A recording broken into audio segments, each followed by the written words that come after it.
All right, Bulls fans, welcome to another episode of Chicago Bulls Central, your number one spot for everything Chicago Bulls related. I'm your host, Haize. On today's episode, a day late, but not a dollar short. We'll be getting into the mailbag today. I also have a topic for you guys on Kai Sotto. We'll get into all that and more right after our intro. You are now tuned in to Chicago Bulls Central, your number one place for all Chicago Bulls news and content.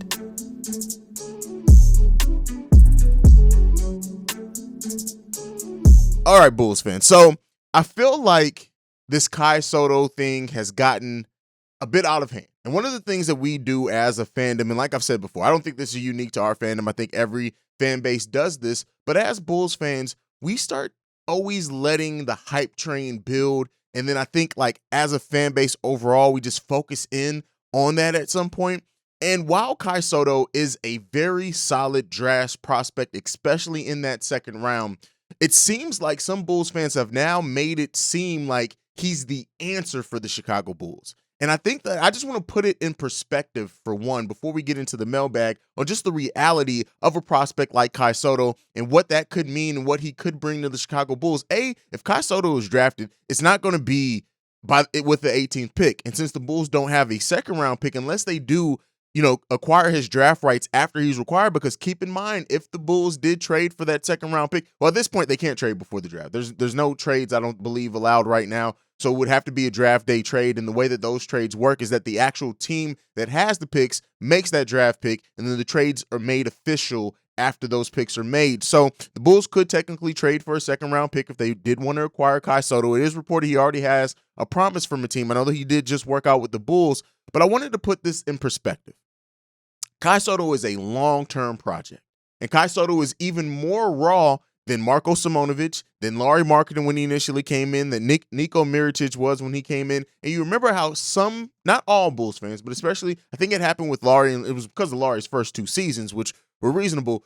He came in, those players were expected at one point to be long-term for this Bulls team. It just did not work out with the NBA game. They did not progress. They got to a point, and then in like Lauri's case, kind of regressed. Marco's case, it just seemed like Marko was upset that he wasn't the starter at some point, but Marko also regressed a little bit, and he had big months. But Kai Sotto, is a prospect that you have to look at and realize, for one, he's very raw, right? And listen, for those that are about to come to this with the per 36 minutes, keep in mind, Tony Bradley is a monster per 36 minutes. Cristiano Felicio, I think in his first couple of seasons with the Bulls, was a monster in the per 36 minute stats. He may even still be. The per 36 minute stat is a little misleading when you don't have a big sample size. The per 36 minute stat works better when you do have a player that gets a lot of minutes and you're trying to see the impact per that 36 minutes, which is what it's meant to be. It's not really something that's used, that should be used to project what a player could give you with 36 minutes. It's more to see what a player's impact who gets 20 minutes, 25 minutes, over 30 minutes a game, to really see what to better put in perspective what they're doing. It's anytime you use the per 36 minute stat to try to project what a player who doesn't get a lot of minutes is going to be able to give you, it's always going to be misleading. And this Kai Sotto thing, like I've said it, I tweeted about it today. It's become like the new Jeremy Grant, the new Miles Turner, the new Rudy Gobert, like the new Courtney Lee, for anyone who's been a Bulls fan for a very long time. And we have to stop mystifying. We have to stop with this sheep mindset. We have to stop just, I get it in a way, because at the end of the day, it's all built in fandom. It's all built in us wanting the best for this team and hopefully trying to find that. And that's not to completely crap on Kai Sotto as a prospect.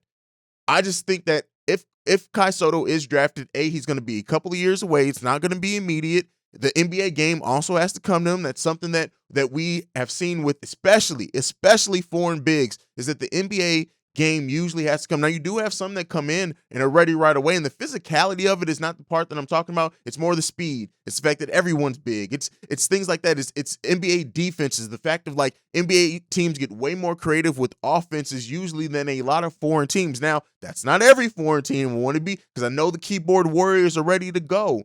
Looking at Kai Sotto as a prospect, he brings a lot of raw skill, and he brings a lot of promise. But guess what? It's the NBA draft. If somebody did not bring promise, as an NBA draft prospect, that's when you got to start questioning things. Do I think that Kai Sotto is the answer for the Bulls? No, I don't think so. Could he be? Anything's possible. That's not at all. There's a reason why there are so many people interested. There's a reason why a team did give him a promise, because there is a ton of potential with this kid. He comes from basketball bloodlines. He's improved his frame and his body and worked on it. Hell, that NBA, that 6'2", like 240 pounds already at 20 years old. That is promising, but he's not the most agile big man already. He has to get that lower body strength together. He has to get that shot a little bit quicker if it's going to be effective on the NBA range. There's a lot to go into it. Some have compared him to Kristaps Porzingis, and we've seen Kristaps. We've seen him have great seasons. We've also seen him not be as effective in certain times. Now, again, that came from injury and things like that. But we got to stop betting everything, especially looking at realism. One of the things that I always try to bring you guys with this channel is realism and realistic, and get you guys to focus on the things that are actually basketball. Like, with the Rudy Gobert thing, how that would completely jack up the Bulls offense. Yes, he brings in what Vooch doesn't. But again, with this Kai Sotto thing, yes, he could be a great prospect. And I would say this, like him, Nikola Jovic, they have potentials to possibly be steals of the draft if their potential hits in. They absolutely do. But there's a very, very slim possibility that Kai Sotto ends up on the Chicago Bulls. It's definitely a possibility. We know AK Eversley can pull anything out. But, while I am not as high on him as some people are, while I don't see necessarily the surefire star that some people are working themselves in the seeing with him, but I'm not going to completely deny that there's some potential, but he's definitely going to spend a year or two in the G League. And considering we just had Marko Simonovic do the same thing, do the Bulls go that route, or do they go something that's more surefire? It remains to be seen. They pay AK Eversley way more money than what they pay me, and they're way smarter than me at this to do those type of things, but it's not going to be immediate. But is there a world in which Marko Simonovic and Kai Sotto may be part of the Bulls front court for the next handful of years? Absolutely, there's a chance of it. But we got to realize what's really likely, and a big part of it too is that this Bulls team is trying to compete now.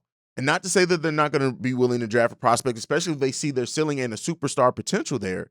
But if Marko Simonovic is part of the Bulls' long-term plans and the plan this upcoming season to be getting minutes, the Bulls very well could go with the veteran big man over another project in Kai Sotto, or they could do both because Kai is probably going to be in the G League. But let me know what you guys think down below. What do you think about the Kai Sotto hype train and how it's been rising since the Bulls announced that they were going to work out the kid and they came out? But let me know what you guys think down below. I know a lot of you guys also have been watching more tape on Kai Sotto. I would love to hear from you guys on how you feel about that. But this is the mailbag episode. And what is a mailbag episode without actually getting into the damn mailbag? So first, I'm going to go to a text message that actually came in about a month ago, but it's still kind of relevant, and I missed it.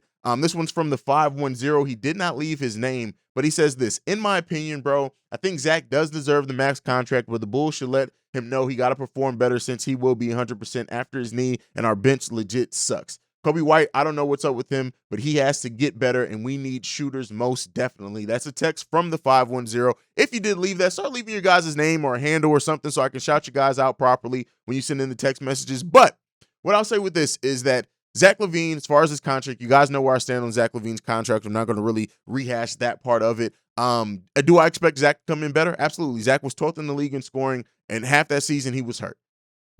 I'm going to say Zach LaVine is going to be easily top 10 in the league in scoring, but we know with Zach, we need him to stay focused defensively. I honestly wouldn't mind Zach being a little bit more efficient again because of that knee, staying around that 12th area, but upping his defensive efficiency as well. I think Zach is the complete player at that point that we can hope to get out of him. As far as Kobe White thing, the Kobe White thing is something that is going to be, I think, addressed early on. We're going to know whether it's early in the start of actual free agency, whether it's at this draft, if they do move him for another pick, whatnot. It's going to answer a lot of questions for Kobe White. Kobe is definitely, I think, going to be one of those players that if he goes to a team that has time to develop in his potential, we're all going to look back and be like, we probably should have kept Kobe White. Like, I really do think he has the potential to do that. I think he and we know it. Kobe has the potential. Like, look at his January and February this year. He would balled out. He has the opportunity to be a 16 to 18 point per game scorer easily in the NBA. He just has to be, it's always the consistency with Kobe White. And we very well may see this team keep Kobe White. It's possible. I don't think that is likely at this point. Whereas I came into last season saying and being very sure that the Bulls are not going to trade Kobe White at any point in the season. Go back and check it. I've literally, one of my first big videos on the channel was that the Bulls would be crazy to trade Kobe White this season, because that's how much I believed in the fact that they were going to keep him to really take a look at him. But they got that look. They got to see what he looked like on an improved team. And while he did show out in January and February, he absolutely did.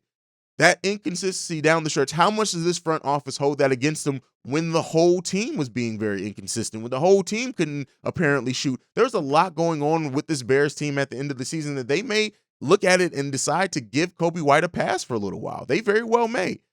It's just, we don't know what this front office is going to do, and we don't really know how they evaluate Kobe White. We as fans, I think, collectively have kind of gotten to the point where we're kind of over the Kobe White experiment for the most part. There are very vocal fans in the Bulls community. Now that I'm covering both teams, you're going to get slip-ups more often. In the Bulls community that still want to see Kobe get that opportunity to be that bench scorer that we know. I even said, like, I think at some points this season they turned him into a shooter when they should have allowed him to be more of a scorer. But we'll see. They could improve this bench so much around Kobe that they think, listen, Kobe is going to have even a better chance to succeed. And I do want some Bulls fans to be prepared for that it may be Kobe White does come back and he could very well ball out. But that extension looming, I think, is kind of written. Him not being consistent by this point, I think may have written in, and they may give him to the trade deadline. If he's consistent from the start of the season, having a full training camp, being healthy, things like that, and he's consistent from October until February, we could very well see the Bulls say, nah, we're riding with Kobe. But it all remains to be seen. We'll see what they do. They may draft a Kobe White replacement in the draft as well. I've gone over some of the people who could do that. So we'll see. We'll see. There's a lot to go out there. There's a lot of different options and possibility for Kobe. And thank you from that text from the 510. We got 2 voicemails to get into today. This one is first from Jamal. What's up, Haize? It's your boy Jamal back again with another voicemail for you. I kind of missed the voicemail bag because this week I kept wanting to call in and it always kept slipping my mind. But I finally got around to it. So, like the question I posed in the chat the other day on your live stream, what is your top 5, top 10 dunks of this season? Which dunks really have the impact on you, or some of your favorite dunks that you saw this season? And if you can rank them, and just talk about which ones were special to you and why you enjoyed them so much. A couple of them for me, of course, the dunk on Giannis by Ben Jones Jr. Well, my favorite dunk this season was probably, besides that one on Giannis, was definitely Ayo's dunk at the end of the Pacers game when he dunked on 2 Pacers players. That one, I had that as my screensaver on my phone because it was such an awesome dunk. But let me know, what were some of your favorite dunks from this season? But as always, C-Wig, go Bulls. Please. All right, so Jamal asked for my top Bulls dunk. I believe he means just Bulls dunks. Jamal, if you want me to do dunks from every NBA team, I could definitely do that as well. But the nature of the show, kind of how he went with the conversation when he gave his list, I think he means the top Chicago Bulls dunks of this season. So first, got to start off with Javonte Green's dunk on Markkanen, Lauri Markkanen. It was the guy who replaced Lauri in the starting lineup. The fact that Javonte is so much shorter than Lauri, things like that. That was just a great dunk. It was like, hey, I took your job, bitch. Go home. Like, that's what that dunk meant for me. So that one is definitely one of my favorites of the season. DeMar against the Clippers as well. DeMar didn't have very many dunks this season, but that was an emphatic dunk. That was a powerful dunk. And I really did enjoy that dunk, so that one stood out to me as well. Zach LaVine against the New Orleans Pelicans, going coast to coast, right? Basically on the New Orleans Pelicans to finish off that dunk. While the finish wasn't super creative, I really do like that dunk as well. DeMar on his former team in San Antonio was another great dunk this season. Also, I think because DeMar didn't have too many dunks this season, and when he did, he showed the hell out. And then last 2, absolutely Ayo on Indy, which is still the lock screen on my phone, and it's not gonna be taken off my phone until we get another great Bulls dunk as well. That was just a great moment for Ayo, basically sealing that game for a great season for Ayo. It was, and I think did he have a cold game before that game too? What I feel like he did. I may be tripping. I know he had like 2 big dunks in games back to back, and I think the Indy was the second of those. But that dunk, that Io had in Indy was fucking amazing. Lastly, the Levine 360 dunk on a pass, a full court pass from Lonzo Ball, I think just it's why they're the perfect backcourt together. It's why when Lonzo was here, he was everything that he was advertised to be. And the fact that it came off of Lonzo pass was just amazing. And so many of the great dunks and fast break came off Io. When you look at the my intro, for example, on the channel, most of those dunks and everything that are shown in there came off Lonzo Ball passes. And that's the importance of Lonzo Ball. And that's the next topic that we're going to get into before we get into our last voicemail. This Lonzo Ball thing. There's an article that came out from Darnell Marbury on The Athletic, and I could tell most people didn't read it. Most people took the spins that came out of it because now this, oh, did you hear that Lonzo may not be ready? It was completely speculative on Darnell Marbury's part. Now, do I believe that there's some chance that Lonzo may not be fully healthy by the start of the season? I'm absolutely 100% scared, terrified, and think that there's a chance that may be. But let's try to calm it down a little bit and really see and wait till anything official from the Bulls comes out. The draft may inform that. What we do in free agency may inform that. If you hear after we lock in Zach LaVine, we're going after guards or something like that, it could very well signify that there's something seriously still going on with Lonzo Ball's knee. I hope that Lonzo can get healthy by the start of the season. We're so much of a better team once Lonzo Ball is on the court for so many different reasons. What he brings in his versatility defensively, what he does in transition, just getting easy buckets on the other side, like all those things are huge for Lonzo Ball, and those are big things that he brings to this team. So I, for one, definitely hope that Lonzo Ball is ready to go by the start of the season. But one of the things is that anytime somebody writes something, it's off-season headlines. People are looking for those clicks. And then other sources then take that, just a snippet of that, and turn that into something else. And that's what's really happening with this Lonzo Ball thing. If he's not ready by opening night, consider when that injury happened. And if that bone bruise is still a thing, that's going to be extremely, extremely scary and a weird situation for the Chicago Bulls to be in. I, for one, am not going to worry about it too much until we get a little bit closer to the season. We're in June right now. Training camps don't open until August, September, I believe. So we have a couple of more months till then. We're about to go into the dark times in sports. Hopefully, we got something by then. And if we don't hear something by August, mid-August, late August, yeah, it's going to be a little bit more difficult to stave off those comments that Lonzo may not be ready by the start of the season. But let's go ahead and get into our last voicemail from the day. This one is from Shay on the draft. What's up, Haize? This is Shay. You know what I was thinking? Whoever we draft, whether it be E.J. Liddell or Mark Williams or even those other guys, I was thinking, whoever we draft, he has to be a power forward or center, and he has to come in ready to play.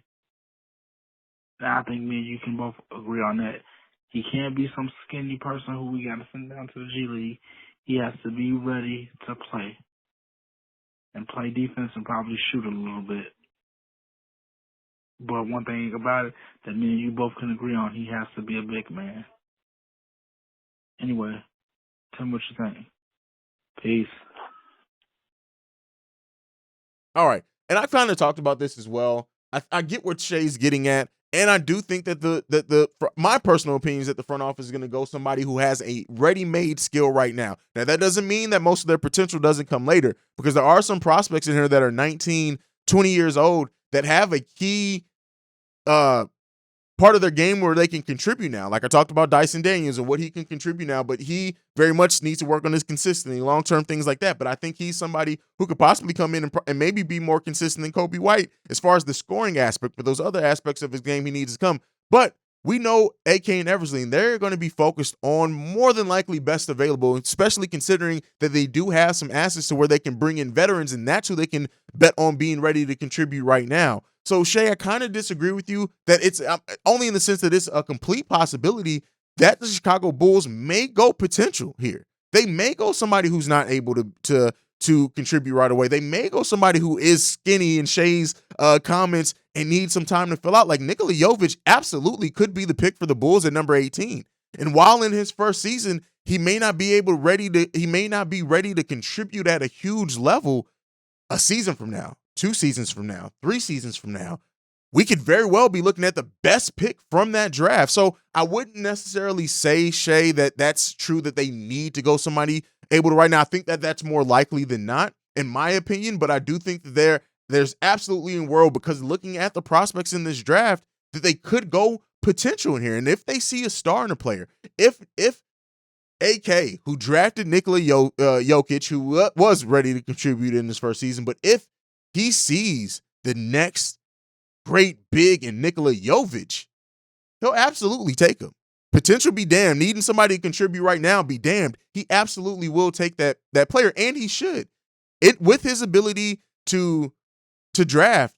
If you believe that you have a future star, goddamn, even a superstar, you take that every time. If you believe in your ability to draft, if you believe in your scouts, if you believe in your ability to project what a player's development could be, you always go that if you see a superstar to star level player in that potential. So Shay, like I said, it's not a complete outright disagreement with where you are, because I understand where your mind is. I wouldn't say that that's a foregone conclusion, that that's in what's AK and Eversley's mind and in their plans. That's just my opinion. Let me know what you guys think down below. Let me know what you think on all the topics down below. What were some of your best dunks from this past season, whether it be Bulls dunks, whether it be overall NBA dunks? What do you think about the potential conversation versus the ready to contribute now? You have players that have skills ready to contribute now. EJ Liddell is a player that's ready to contribute right now. Mark Williams is a player that has a defensive ability that's ready to contribute right now, with probably getting in some foul trouble. There are absolutely other prospects that have ready to go right now skills. Would you like to see the Bulls draft them, or would you rather see them go more long-term potential if they see a star in a player? Let me know what you guys think about that down below. Make sure you're following the podcast at Bull Central Pod. You can send us any feedback, questions, comments, concerns, bullcentralpod@gmail.com. Lastly, if you want to leave us a text and or voicemail, you can do so at 773-270-2799. Like I like to end every episode on, go Bulls. Love you guys. Peace, y'all. This has been a presentation of the Break Media.